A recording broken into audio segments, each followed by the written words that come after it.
We're back, and I'm talking a little bit about China today, and we have global investor and capitalist Jim Rogers and Columbia University adjunct professor David Buckner. I respect these two men a great deal, and I want to ask both of you this question. I want to go through a little piece of history, and I've never shared this before, at least I don't think, and I think you guys could see the parallels. Let me tell you my understanding of history, and you guys tell me if this matches where we are now, because if it does, it's disturbing. The 1800s, the sun never set on the British Empire. It was the world's largest, most powerful navy. It dominated everything. But then somehow or another, it seems, if you just kind of casually read history, it just kind of stopped and we took over. And I think what happened here was in 1915, they had World War I. And it was England, but it was also all of Europe. And they were strapped for cash, and nobody had any cash, but we had a ton of cash. We had a ton of gold. And we were also coming into our own. We were really starting to, we had the labor, we had the thinkers, we had the doers, we had all of it. And we also had gold, and they needed money to finance the war. And so we gladly gave it to the UK. We gladly gave it to Europe. We gave it to France. We gave it, did we give some to Germany? I think we did, didn't we? We gave money to Europe. We made loans. And everybody went into massive, massive debt. See any parallels so far? Then, after the war, we brokered the peace. And we told the Navy, the British Navy, sink some of your ships. We were about to build blue water Navy for the first time. And we said, sink your ships. It's the way to peace. And so they sunk some of their ships. And so did Germany, because we told them to. And then we told the UK, because they owed us so much money, you have to choose between a Japan ally or us. You can't have both. Which one is it going to be? Churchill said, he knew, you've got to stand with the United States. It's the emerging power. That brings us, and this is where I think we are. I think we're about 1920-ish, but it's going to be much faster acceleration. We had the roaring 20s here in the United States. China's about to hit maybe their roaring 20s. And there will be an event or something where the world will wake up. It took us, because of the Depression, until the 1940s, before all of a sudden we unleashed this giant and we controlled the world. Because of what China is doing, not only with us, but the rest of the world, they own everybody. Jim, let's start with you. Parallels? Well, another thing that you left out with the decline of the UK was they were, at the end of the 19th century and the beginning of the 20th century, they were the world's policemen. I mean, they were having wars everywhere. Africa, South Africa, the Great Boer War, strapped them an enormous amount of cash, manpower, and everything else.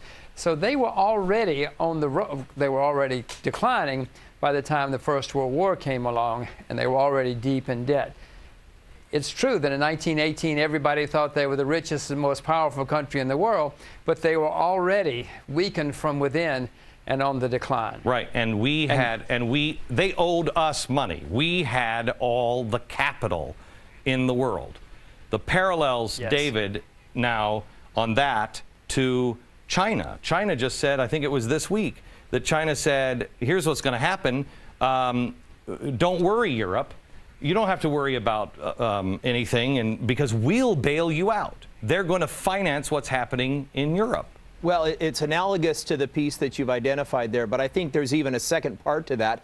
When you look at what it created in Europe by lending all of this money and then having them owe us, similarly to China and the United States owing them, that was the beginning and the seeds of Weimar. So you're starting to see what happens to countries that owe lots and lots of money, that are not in a position to exploit those factors of growth you've talked about, and that are not in a position to leverage using the economic levers because they're owned. But I think you see that model, you know, exactly what happened with us. You're now seeing it, China being us at that period of time. Jim, Jefferson said you're going to be a slave to somebody who you owe money to.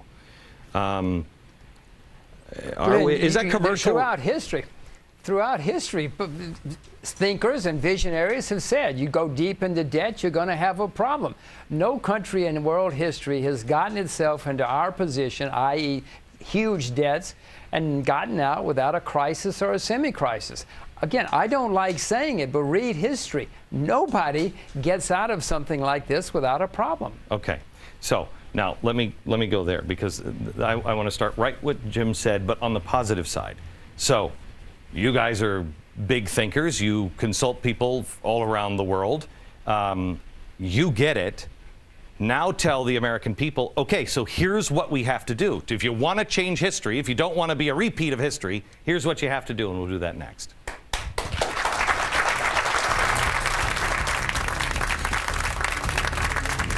Quarterly movements in Australian GDP and US GDP were so highly correlated, because the correlation has fallen. Correlation between quarterly movements in Australian and Chinese GDP has steadily increased. So clearly what happens in Australia today is now more dependent upon what happens in China.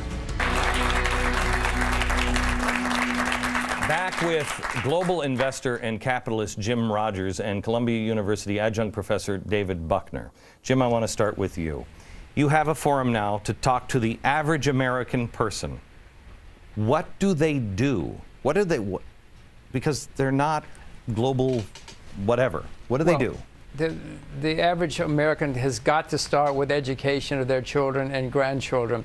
I have a daughter who, when she was in the first grade in Singapore, had more homework than I ever had in any year of elementary school. She's doing things in the second grade that I'm having trouble helping her with in her math. I'm going to have to call you, Glenn, and when she's in the fourth or fifth grade, because I mean, I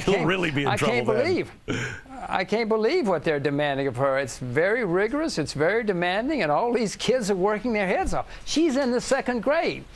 You know, China produces something like 20 or 30 times as many engineers every year as we do in America. We don't teach math, we don't teach science, we teach self-esteem. In Singapore, you have to earn your self-esteem. You're not told about self-esteem, you have to earn it. It used to be called here in America, Jefferson called it a meritocracy. That's what made us different. You had to earn your own way. David, what does the average person do? The individual has to inspire innovation. And what I mean by that, there's a couple of things you can do on a small level and on a large level. You've got to put yourself in a position where you're inspiring with children, grandchildren, and others to innovate, to create, because we're not going to be manufacturers anymore. Right. America won't be there. So you've got to create entrepreneurship, ideas, and innovation. That second step is you've got to make sure that government officials and policies allow for entrepreneurship, that foster entrepreneurship and don't snuff out the entrepreneurship that in fact we will only live by. Okay, let me ask you both the same question. I'll start with you, Jim. Do you have faith, because I do, faith in the American people, or if the American people were unleashed, told the truth, and because I think a lot of people are awake now in America, and they're just looking for somebody to tell them the straight truth. If they were told the straight truth, and they were let to solve their own problems, and the government was responsible and lowered the spending dramatically and lowered the bureaucracy of getting stuff done, do you believe we could turn the corner and turn the country around? Of course we could. We have many advantages. We're a nation of immigrants. Many foreigners come with their brains and their capital, as has been happening in America for over 100 years. We've got a lot of very smart people. But Glenn, we've got to stop spending all this money in the government.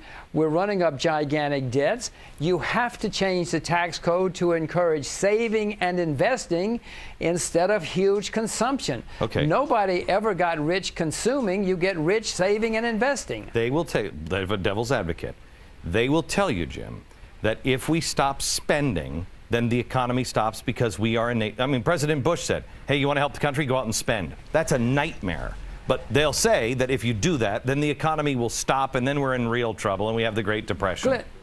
Glenn, it defies comprehension to me that people can say the solution to too much debt and too much consumption is more debt and more consumption. I cannot believe that grown-ups can say something like that and expect people to believe them. This is madness. You have to cut spending like an axe, with an axe, draconianly, and you have to change the tax code to encourage us all to save and invest instead of borrow and spend. It's madness. What are you doing in 2012? I'm just saying we'd like somebody who spoke this language to run. David, the President Bush said, go out and spend. I have absolute confidence in two things: hunger and knowledge. If people know that spending without receiving, without innovating, without growing is only debt, and not only that, spending other people's money is even worse debt, I know that that will fail. I also know that with hunger comes innovation. So when we look at these failures, you have to look at the fact that when you allow something to dive because it's naturally failing, it will have hunger, and hunger will innovate. You look at every single recession we've had, and following every deep recession has come the boon, the huge upside, because people that are hungry innovate. Okay, when we come back, final thoughts, and I want to focus on this. They say that state capitalism, what a managed economy, what China does, is the answer. I don't think it is. Two people who spend a lot of time there and know about America, they'll answer that next.